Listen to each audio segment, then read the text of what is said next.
Welcome to today's edition of Sports Shorts Daily, presented by LeBear's Casino. Ronnie, Rantz, Playboy, Marty, and our very special guest, former LSU linebacker Darry Beckwith. How you doing, Big D? I'm doing good, man. I'm just trying to get a nickname like Playboy Marty. That's the first thing I'm trying to figure out this morning. How do I get a name like Playboy Marty? I mean, that's unheard of. Hey, well, Jacob Hester told me to call you Dougie, so. Oh, he did.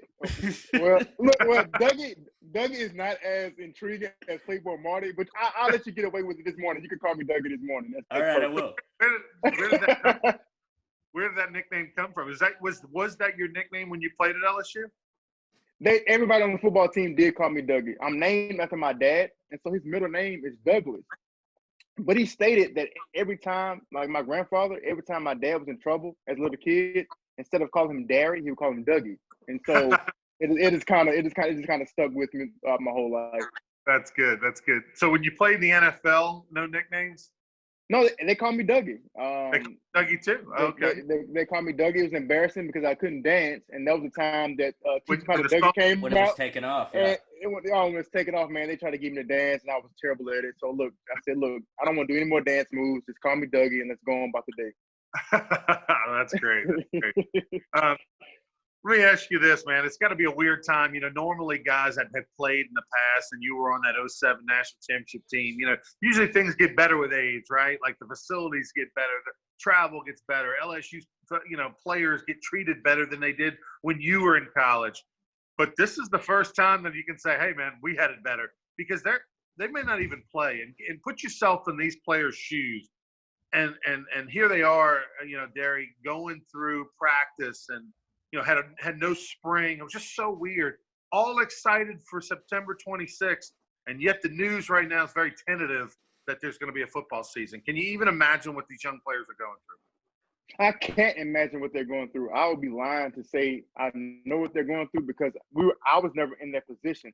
I can only imagine, though, especially being a senior or even an incoming freshman, you put all your hard work to get to this point, to play at this high level, and to know that the season is basically hanging by a thread is something that I think it takes a special person to go through. And look, I believe those guys are handling this situation the best way they can.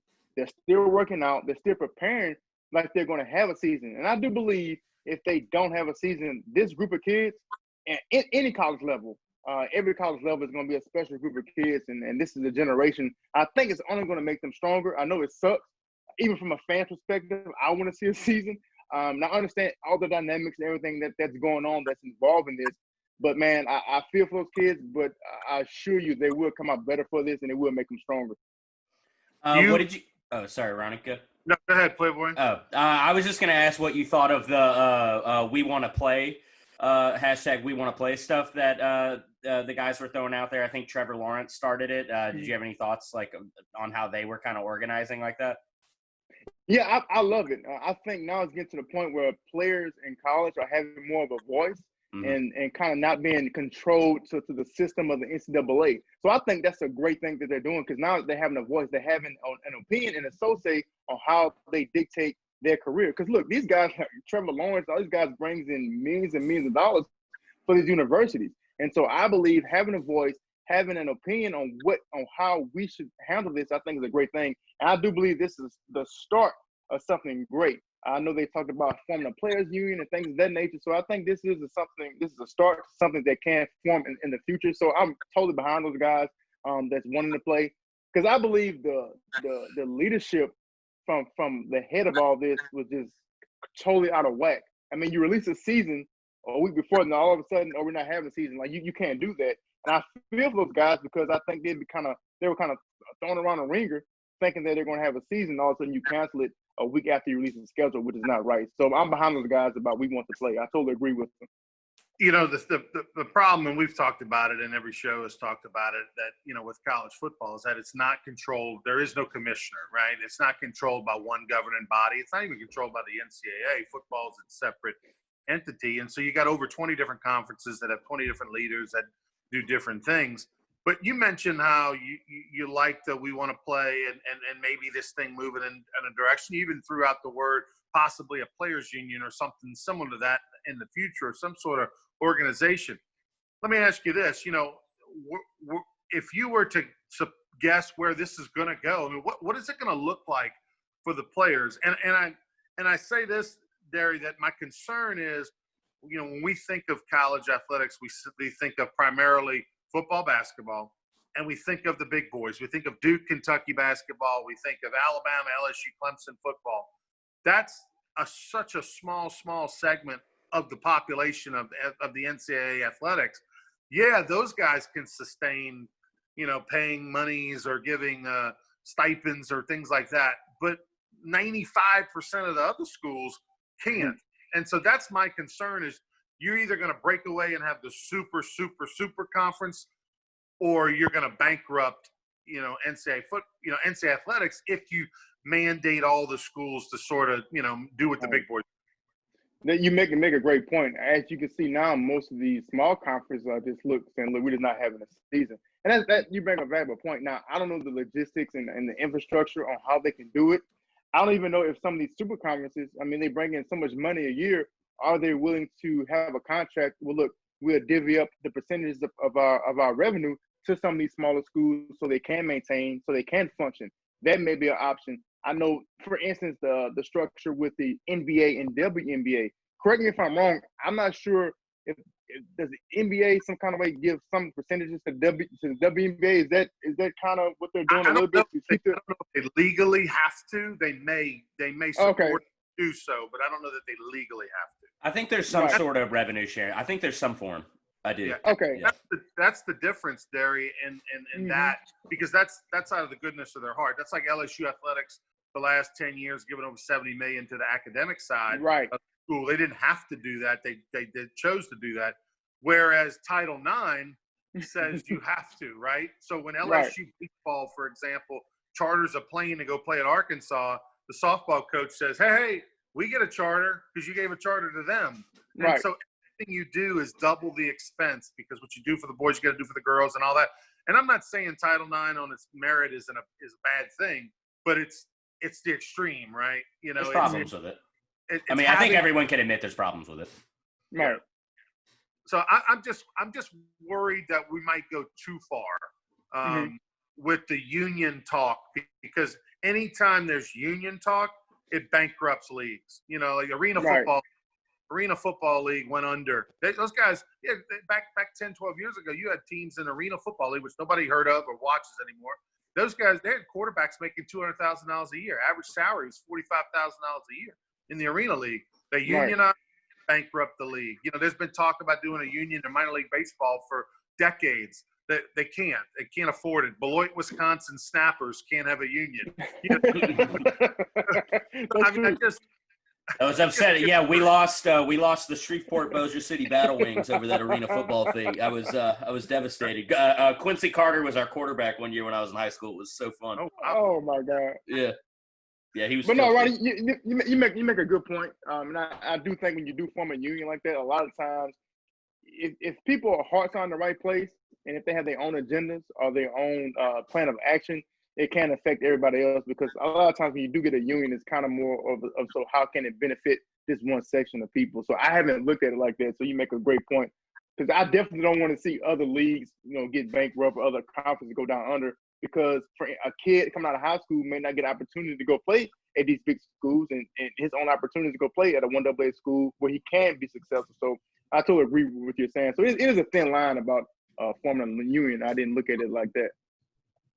Marty, this whole conversation, I think what it leads to is, why not have more pro choices for guys? And what I mean by that, football never really had a minor leagues. Baseball's got a minor leagues, right? You got to get through 5 levels of minor league baseball or whatever, 5 different teams to get to the major leagues.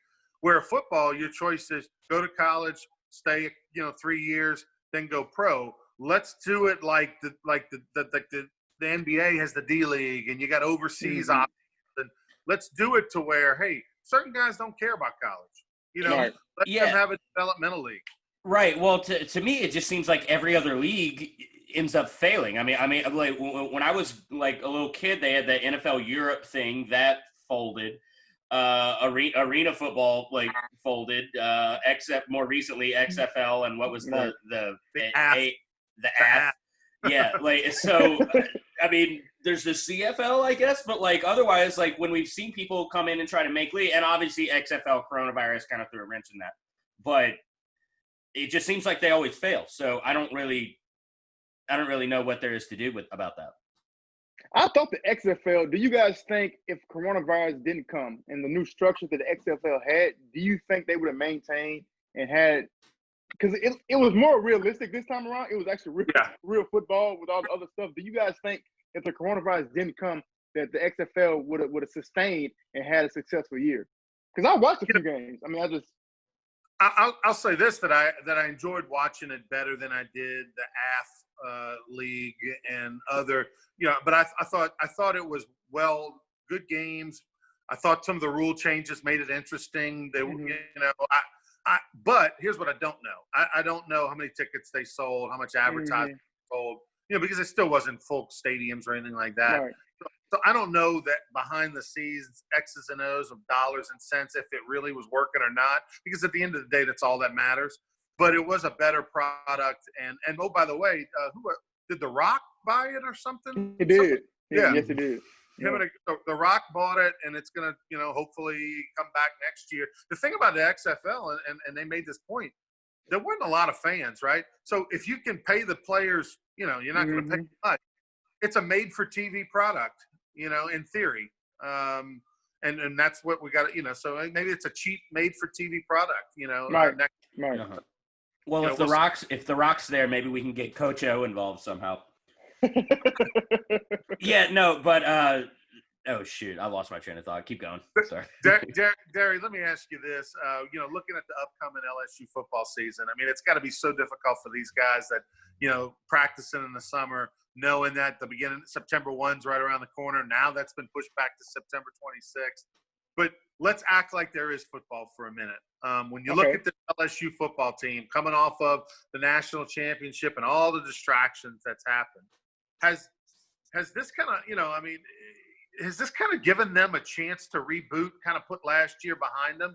The more time you have till the season starts, the more you kind of forget about last year and focus on this year. And how do you expect this year's team to be? I believe this team is going to do great things. I think one of the greatest attributes that Coach O has is letting guys know, look, forget about our past success. In the previous years, when I think was the year before, I think with Alabama, when he lost like 10-0, the next week they came out and played well, I think against Arkansas. So one thing he doesn't let guys dwell on the past. And he does a great job of, look, we're going to celebrate this moment, but it's time to move on. Even when you hear him talk on radio shows and appearances, he's always talking about this present moment. He rarely brings up what they did last year. And I think this roster is built for success. I mean, they have receivers galore. I think Miles Brennan is a guy who's waited his turn, who kind of reminds me of Matt Flynn. Waited his turn. I think he's going to be seasoned. He knows the system. He knows the offense. And I do believe that the defense, from a personnel standpoint, will be better than last year. So I'm super excited. They have a lot of depth on the D-line, which you need in the SEC to be dominant. So I think this program, the way they're recruiting, they're set up for great things in the future and to sustain success like the Alabamas have been doing for the past few years. You 07, your national championship team was not that long ago. But hey, we're getting older. It's now 13 years ago, Coach. Thank you for reminding me that, Ronnie. Thank you. Appreciate that, man. I know there's always reunions. There's always, you're running old teammates and buddies.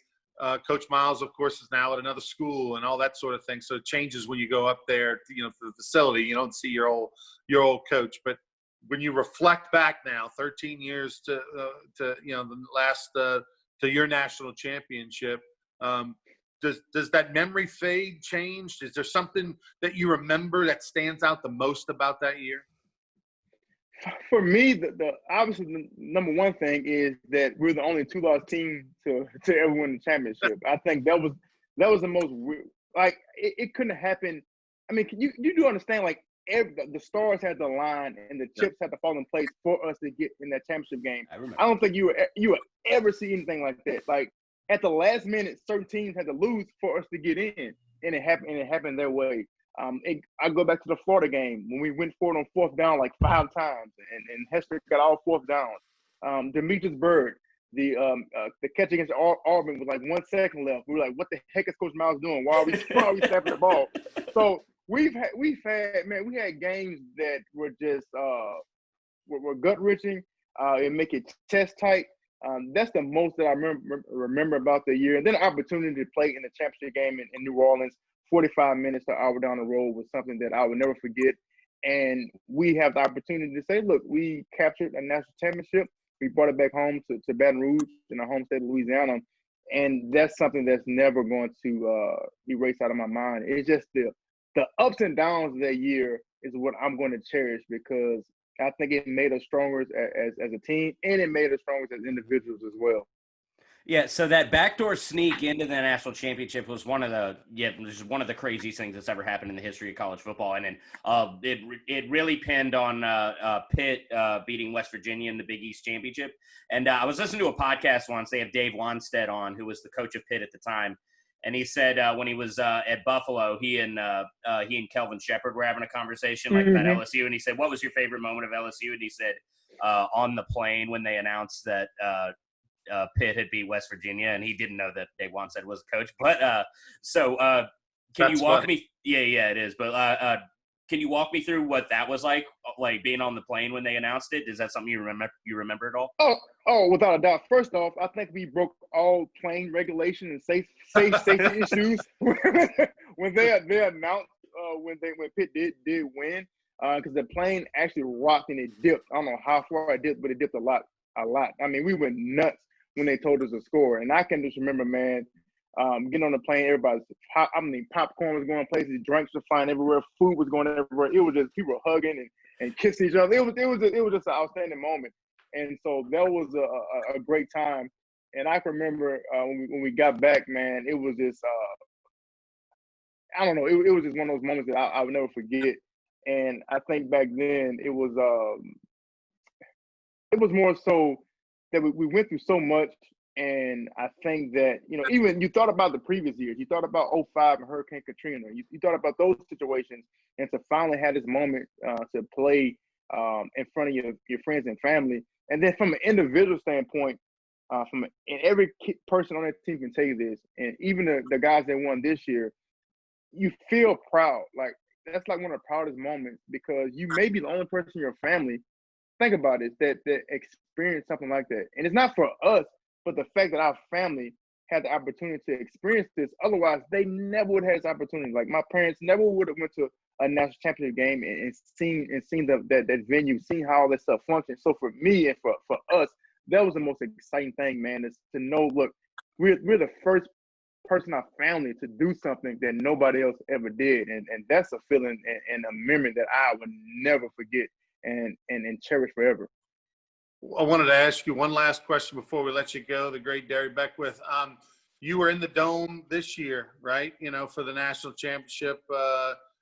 You were in New Orleans, right, this year No, I didn't go this year. I should have, but I didn't.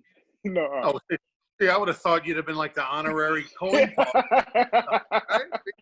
Right? No, I know, man. We need to talk to Sharon Mangum, LSU, man. I need to be a guest captain. You didn't feel like spending $2,000 for a ticket? No, it was better watching my flat screen at home, man. I enjoyed every minute of it. I bet. But, I mean, it had to be surreal for you to watch them in the Dome. Saying, it's just incredible that LSU's won 3 national championships in a row, in the Superdome, or played for 4 in a row. Right. That's you can't make that stuff up. Like, I mean, every championship has been in New Orleans in the Superdome. So now I don't want to wait another 4 years. So hopefully we can get one before then and kind of break that trend. But look, if it does happen again, that'd be great. Darry, can I ask one more thing? Yeah, go ahead. Okay. Every time, I sit down and talk with a former LSU player, I like to ask what your favorite moment, play you made on the field was, and then I like to say what mine was. So if you would bear with me, does a specific play come to mind? Yes, it does. My sophomore year against Arizona, I think it was a third quarter, and I think it was third down. The quarterback at that time was Tua something. Tua right. Tama. I think Tua Tama was the quarterback. and we were in man coverage, and so I had the responsibility of blocking the running back, having a running back. Well, he stayed in the block. So the quarterback rolled out, and I don't know where he went to the left, and all of a sudden I was on the left hash. And he rolled out all the way to the left, and I just took off sprinting, just left my responsibility, and basically stuck my foot in the ground and went like 20 on a 20-yard sprint and gained ground. I don't think he realized I was going to get there, but obviously I did. That was one of my favorite memories, just because it kind of showed my speed a little bit and my explosion. And so that was one of my favorite moments. The fact that I can close the gap so quick from such a far distance. I mean, the guy was he's like 20 yards away from me, but I closed the gap so quickly. So that was one of my favorite moments. Nice. Can't say I remember that specific play, but that Tennessee interception's hard to beat. It is because now the only knock on the interception is I tripped on my own 2 feet. See, people thought that I hurt my knee again, but I didn't. If you go watch that, my left foot hit my right ankle. It was the most clumsiest interception ever. But it was a great moment, because I remember Tyson Jackson to this day. We got to the sideline. Matter of fact, no, we got on the plane that same night. He told me, he said, Dougie, I'm not gonna lie. If you wouldn't have made the interception, they were gonna score. He said they were gonna score. We were gassed. We were tired. It would have tied it up. They would have tied it up. So thank God for just repetition, like physical repetitions, because we run that same defense the whole time, and sometimes when you rep stuff, you just kind of fall in the right place, and Coach Pelini called the right play, and the ball went right into my hands. So that was a great memory as well. Appreciate that, Playboy. Always. I appreciate your time. It's a rule, by the way, that we have to have a former Parkview athlete on our show, and who we had Drew Dillio on the other day, and okay. And you have to go work for State Farm when you get done playing as well. Got to. At State Farm. So, any khakis today? Are we going jeans? What are we doing? No, I just got a regular olive green khakis on. Got my LSU national championship. So just the normal, not too much. Every now and then I wear a suit. Try to spruce it up like you, Ronnie. Very good, brother. Appreciate it, Darry, for taking the time. It was fun catching up with you. We'll talk to you down the road soon, hopefully during football season. You too, Ronnie, man. No, not my pleasure. And take care, Playboy. I love it. Thanks, man. It was great to meet you, Dougie. Yeah. Yes, sir. All right, there's the great Darry Beckwith, who just joined us. I want to get one quick segment in before we wrap up today's edition of Sports Shorts Daily, presented by LeBear's Casino. We're seeing the Phoenix Suns hat. We got the Phoenix Suns banner over the shoulder. Like how you've remodeled the room in the last 24 hours. Talk to me about your Suns. Big day today. Oh, yeah. We are coming, NBA. We are in the mix. Okay, so we play at 3 o'clock. We play – We being the Phoenix Suns. We being the Phoenix Suns. We play Dallas at 3 o'clock. And at the same time, Memphis plays Milwaukee. And at 8 o'clock, Portland plays Brooklyn. And we need to win, obviously. And we need one of Memphis or Portland to lose. And I do have to comment on Giannis Antetokounmpo's suspension by the NBA for headbutting Mo Wagner. You're going to suspend him for this game? Right. That's not even a punishment for him or the Bucks. They're already in. Suspend him for, game 1 of the playoffs or, game 1 of the next regular season. Actually, a better punishment would have been make him play all 48 games tonight. That's right. And I don't know. It's the NBA head office has messed over my team for years and years and years, and they did it again. But guess what? It doesn't matter. They can hand Portland that game 2 nights ago. It doesn't matter. We're coming, and we're getting that 8 seed. Giannis basically got suspended for a preseason game. That's about what that ended up. Yeah. But listen, I just find it's going to be unbelievable. If the Phoenix Suns win today at 3 o'clock, they're going to be 8-0 in the bubble. No other team's 8-0, and possibly not make the playoffs. That's pretty incredible. But all right, I'm pulling for you again. Pelicans are eliminated a week ago, so we are all on board. Look at that old Charles Barkley from the 90s. Fingers crossed. All right, Big Daddy, we'll talk to you tomorrow. Hopefully you're in a good mood and the Suns are going on to the playoffs. If not, we'll talk about all the great Devin Booker plays. All right. Thanks, Ronnie. Appreciate it. All right. Sports Shorts Daily, presented by LaBear's Casino. Thanks to Darry Beckwith. He's Playboy Marty. I'm Ronnie. Out. Have a great one, everybody.